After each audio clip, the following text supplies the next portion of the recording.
Hai Sobat Rebahan, selamat datang di channel hiburan kaum rebahan. Admin akan melanjutkan membacakan sebuah cerita novel yang sangat menarik, yang sangat seru, yang sangat layak untuk diikuti dari awal hingga akhir. Pastikan kalian semua sudah subscribe channel ini dan aktifkan lonceng notifikasinya agar tidak ketinggalan jika admin upload video terbaru. Jika kalian menyukai cerita seperti ini, jangan lupa like.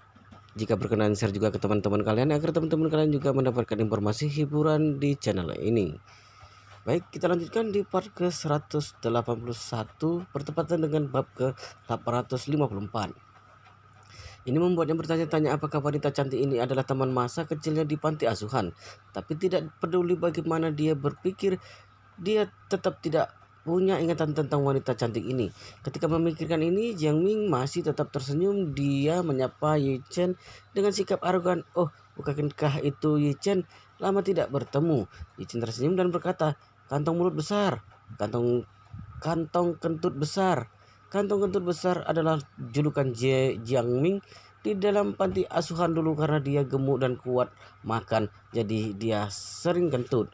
Yang paling penting adalah kentutnya tidak melihat tempat sewaktu belajar di dalam kelas, sewaktu bermain, makan, dan tidur juga kentut.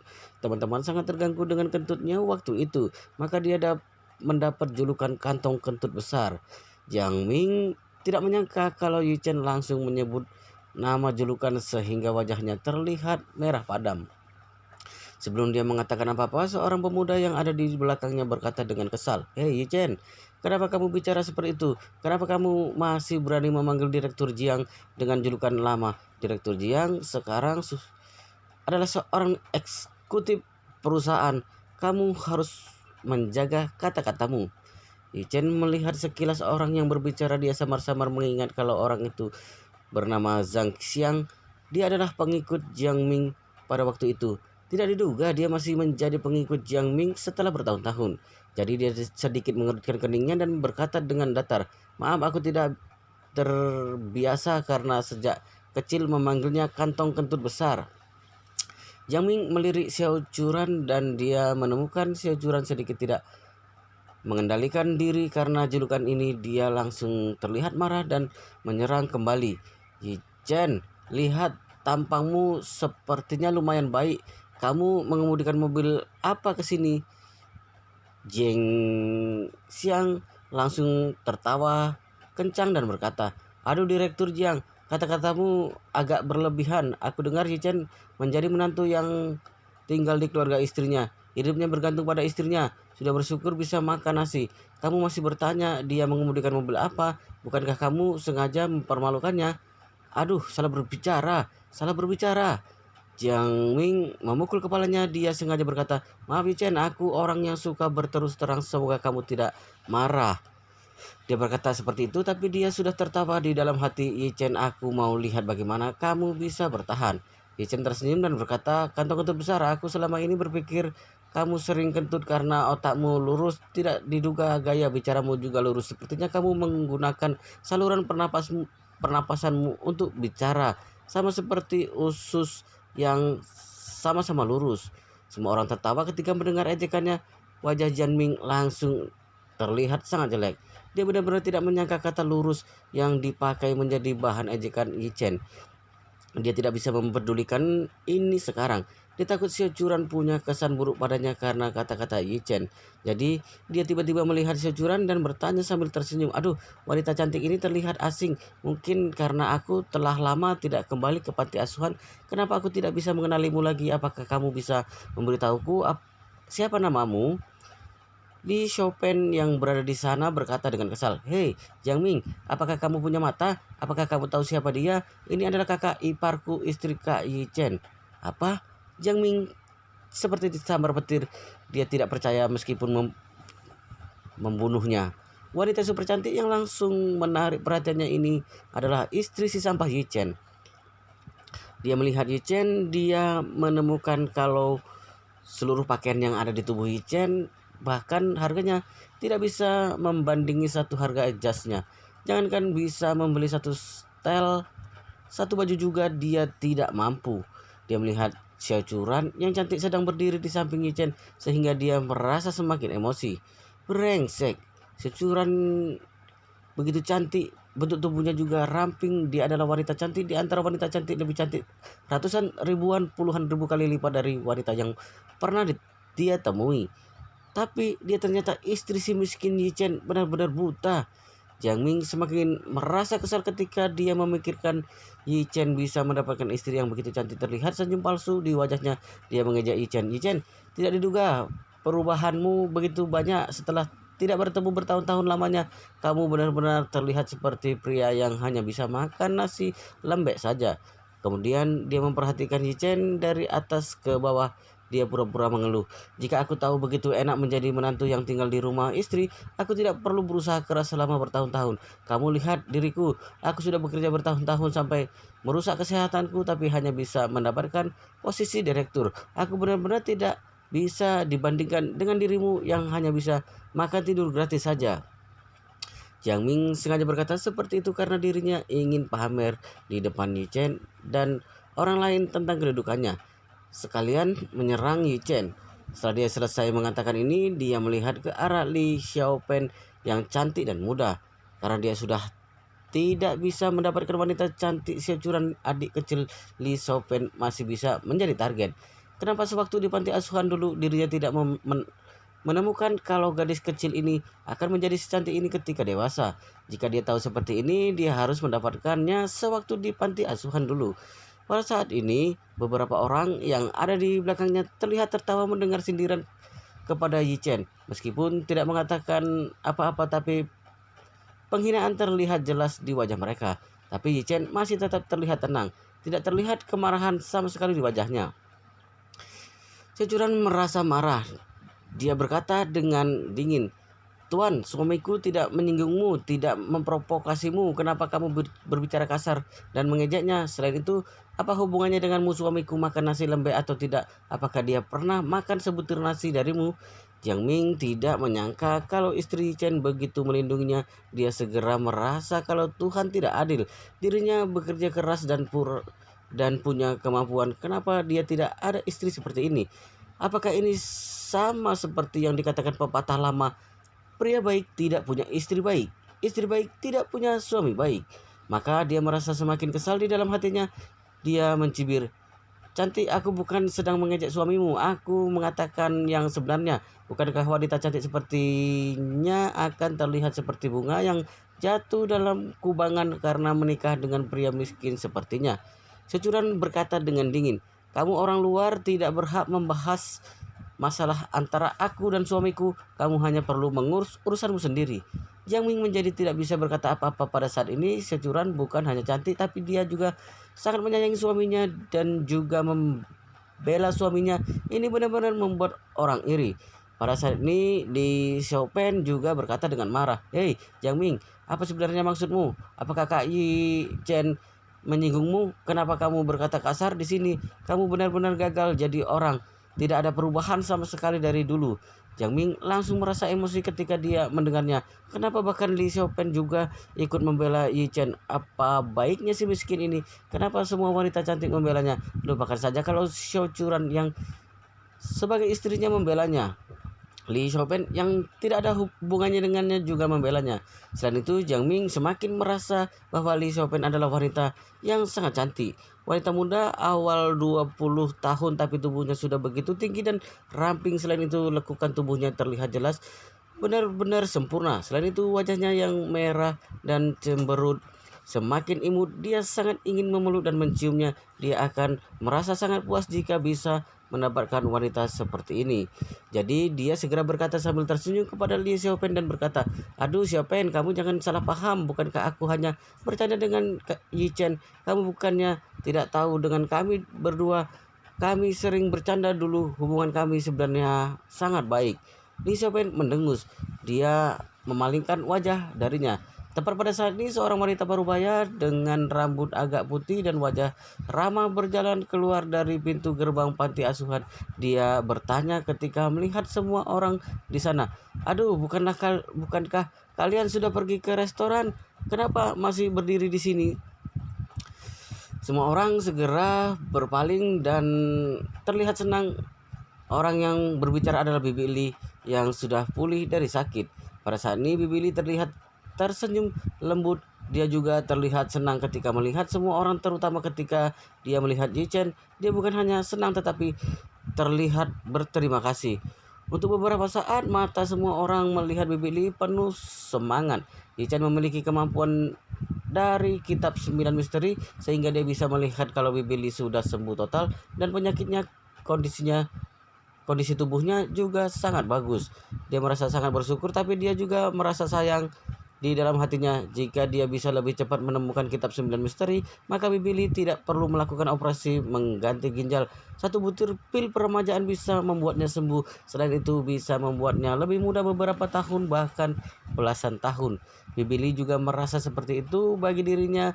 Setiap anak yang ada di depan matanya sama seperti anak kandungnya sendiri.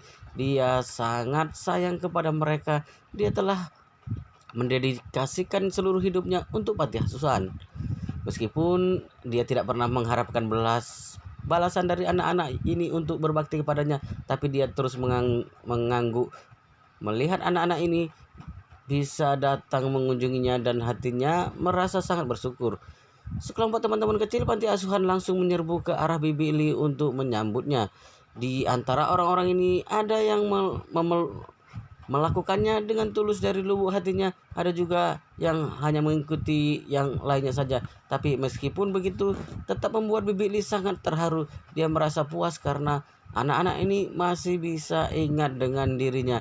Pada saat ini Yichen berjalan ke depan dan berkata, "Bibi Li, selamat atas kepulihan dan selamat keluar dari rumah sakit." Securan yang ada di samping tersenyum manis. Dia juga ikut berkata, "Bibi Li, selamat atas kepulihanmu." Bibi Li tersenyum ramah ketika melihat Yichen dan Securan. Dia berkata, "Yichen, Curan, kalian anak yang baik. Bibi sangat merindukan kalian karena sudah beberapa bulan tidak melihat kalian. Bagaimana kabar kalian berdua?" Sejujurnya ada banyak anak-anak di panti asuhan dan dia juga menganggap semua anak-anak itu seperti anak kandungnya sendiri. Tapi jika menanyakan padanya siapa yang paling dia sayangi, maka Yichen adalah orang pertama. Yichen paling patuh sewaktu berada di panti asuhan, anak paling pengertian dan juga paling perhatian. Selain itu, anak-anak lain yang telah keluar dari panti asuhan, meskipun ada yang terkadang akan datang berkunjung lagi dan terkadang juga memberikan bantuan kepada panti asuhan, tapi tidak ada yang seperti Yichen yang terus berusaha melakukan yang terbaik untuk membantu panti asuhan. Terutama sewaktu dirinya sakit, biaya pengobatannya sangat besar, bahkan keluarganya sendiri juga sudah tidak berdaya. Tapi hanya Yichen yang datang menghadapi kesulitan itu. Jika bukan karena dirinya, mungkin saja dirinya sudah lama mati. Selain itu, dirinya bisa beruntung sehingga dikirim ke rumah sakit Siehe karena Yichen membantu mengumpulkan uang. Jadi Bibi Li sangat berterima kasih dari dalam lubuk hatinya. Dirinya juga sangat berterima kasih kepada Securan. Jika bukan karena dirinya yang membantu Yichen mengumpulkan uang, mungkin dia sudah tidak bisa bertahan. Jadi Bibi Li seperti melihat menantunya sendiri sewaktu melihat Securan. Dia memujinya, "Curan, kamu lebih cantik dari sebelumnya. Yichen telah menyulitkanmu selama beberapa waktu ini, bukan? Kalian berdua adalah pasangan paling baik yang pernah Bibi lihat. Kalian harus saling menghormati dan rukun. Jangan biarkan orang lain bergosip." Securan segera berkata ketika mendengar Bibi Li berkata seperti itu, "Bibi Li tidak perlu khawatir, hubunganku dan Yichen baik-baik saja." Setelah itu Securan berkata dengan nada minta maaf, "Bibi Li, sejak Anda berobat di Yanjing, aku tidak pernah menjenguk Anda di Yanjing. Jika bukan karena Yichen yang memberitahuku, aku tidak tahu kalau Anda sudah sembuh dan kembali ke Jinling. Aku benar-benar merasa tidak enak." Bibi Li berkata dengan sedih, "Sejak aku sakit, kalian berdua telah sibuk ke sana ke sini. Jika bukan karena kalian berdua yang membantu mengumpulkan uang, mungkin Bibi telah meninggal karena kritis." Bibi Li berkata dan matanya terlihat merah, suaranya serak, "Terutama kamu, Curan. Kamu harus sibuk dengan urusan keluarga Xiao, juga harus datang merawatku." Bibi merasa sangat bersyukur juga merasa sangat bersalah. "Aku telah menyulitkan kalian berdua. Seharusnya Bibi yang harus mengatakan maaf kepada kalian." Securan menghiburnya dan berkata, "Bibi Li, Anda jangan lupa, aku adalah istri Yichen dan Anda adalah penyelamat Yichen. Ini artinya juga penyelamatku juga." Bibi Li melihat Securan, hatinya merasa sangat tersentuh. Ketika melihat Securan saat ini, Bibi Li merasa dia sedikit berbeda dari sebelumnya.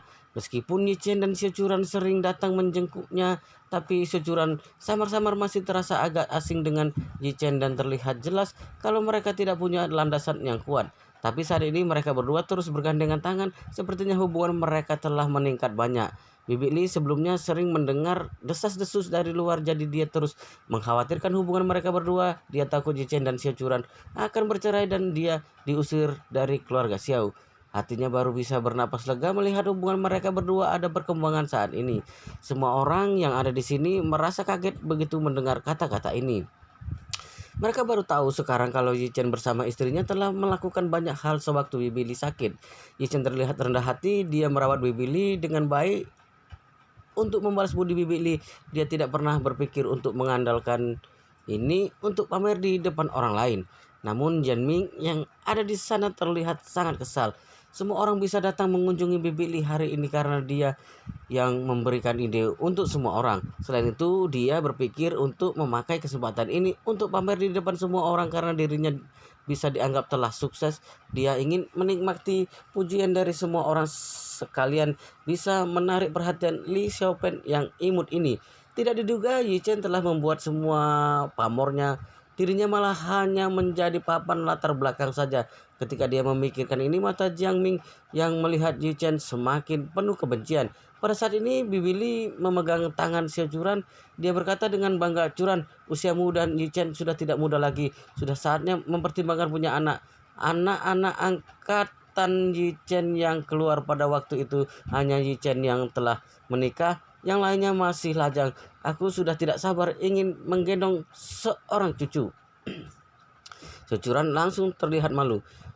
Dia dan Yi Chen telah menikah selama 3 tahun tapi tidak ada yang mendesaknya punya anak. Karena kerabat di sekitarnya memandang rendah Yi Chen, mereka sangat berharap dia bisa bercerai dari Yi Chen. Bagaimana mungkin bisa memintanya punya anak dengan Yi Chen? Tapi Bibi Li tiba-tiba mendesaknya punya anak. Selain perasaan malu, ada juga perasaan aneh di hatinya. Xiao Churan akan segera berusia 26 tahun, yang merupakan usia paling bagus untuk melahirkan anak. Selain itu, wanita usia begini sebenarnya telah mulai tumbuh rasa keibuan yang samar di dalam hati. Ambil Xiao Churan sebagai contoh saja, dia terkadang akan merasa senang ketika melihat orang lain membawa anaknya. Dia bahkan mulai memikirkan kapan dirinya bisa punya anak. Namun karena ada banyak hal yang terjadi di rumah, maka tidak pernah secara serius mempertimbangkan masalah ini. Maka dia berkata dengan malu, "Bibi Li, kami masih belum mempertimbangkan punya anak saat ini karena aku baru mulai bisnis perusahaan mulai berkembang sehingga aku agak sibuk akhir-akhir ini." Pada saat ini, tatapan mata Li Xiaopen pada Xiao Churan terlihat iri. Hatinya juga merasa sedih. Dia menyukai Yi Chen sejak kecil. Dia berharap bisa menikah dan menjadi pengantin Yi Chen sejak kecil. Sampai sekarang pun tidak melupakan mimpi ini.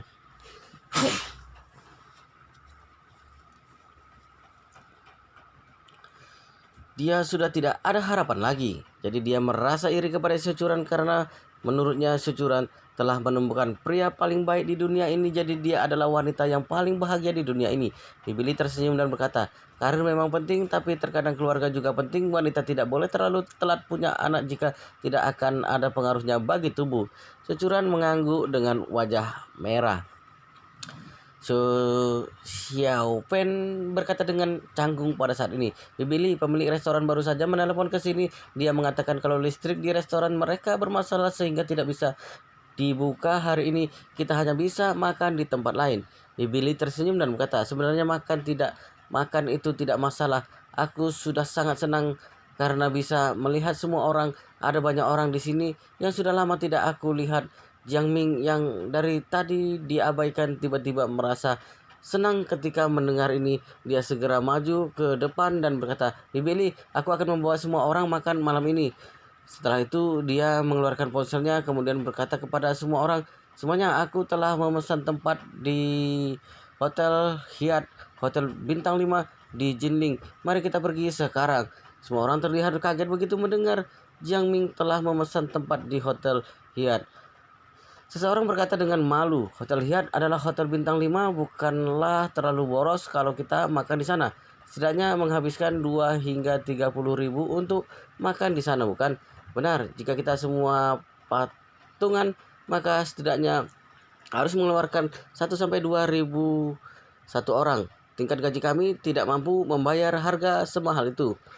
Ketika mendengarkan ini, orang lainnya segera mengangguk setuju.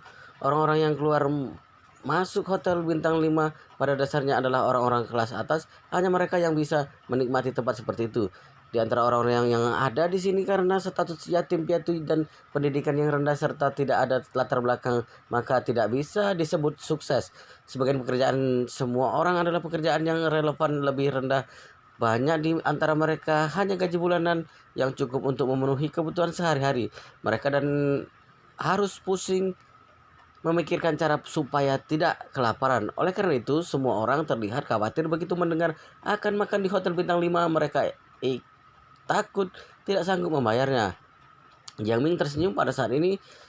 Dia menepuk dadanya dengan royal. "Kalian semua tidak perlu khawatir, aku akan membayar setengah harga makanan ini. Kalian semua bayar setengahnya. Seharusnya kalian hanya perlu membayar beberapa ratus yuan per orang." Banyak orang bernapas lega ketika mendengar ini. Jiang Ming sendiri yang akan membayar setengahnya sehingga mengurangi beban semua orang. Ada orang yang tidak bisa menahan diri untuk bertanya, "Jiang Ming, bukankah tidak enak kalau membiarkan kamu sendiri yang membayar setengah?" Jiang Ming melambaikan tangannya dengan acuh. Dia berkata sambil tersenyum, "Tujuan hari ini adalah menyambut Bibi Li yang sudah kembali. Tidak apa-apa kalau aku menghabiskan lebih banyak uang." Sebenarnya semua orang tidak tahu kalau Jiang Ming kebetulan punya anggaran dari perusahaan untuk menghibur pelanggannya. Apa yang dia pikirkan adalah bahwa dia akan membayar sebanyak 20 sampai 30 ribu yuan. Dia kelihatannya membayar setengah dan setengahnya dibayar orang lain. Pada saat itu dirinya akan membuka sebuah nota dan minta ganti dari perusahaan. Bukan hanya bisa mendapatkan setengah uang yang telah dia keluarkan, tapi dia juga bisa mendapatkan kembali setengah uang yang dibayar oleh teman-temannya. Misalnya menghabiskan 30 ribu yuan untuk untuk makanan mereka. Teman-temannya membayar 15 ribu. Kemudian dia akan meminta ganti dari perusahaan sebanyak 30 ribu. Dirinya bukan hanya bisa pamer di semua orang, tapi juga mendapatkan keuntungan sebanyak 15 ribu yuan. Bukankah ini hal yang menggembirakan? Wow, sepertinya ada seorang yang sangat pintar atau seorang yang sangat licik ya. Tapi kita sangat penasaran untuk cerita selanjutnya. Di video ini sementara ini sampai di sini dulu, kita akan lanjutkan di video berikutnya di part selanjutnya. Pastikan kalian sudah subscribe channel ini dan aktifkan lonceng notifikasinya agar tidak ketinggalan jika admin upload video terbaru. Jika kalian menyukai cerita seperti ini, jangan lupa like. Jika berkenan, share juga ke teman kalian agar teman-teman kalian juga mendapatkan informasi hiburan di channel ini. Oke, kita lanjutkan di part berikutnya di video selanjutnya.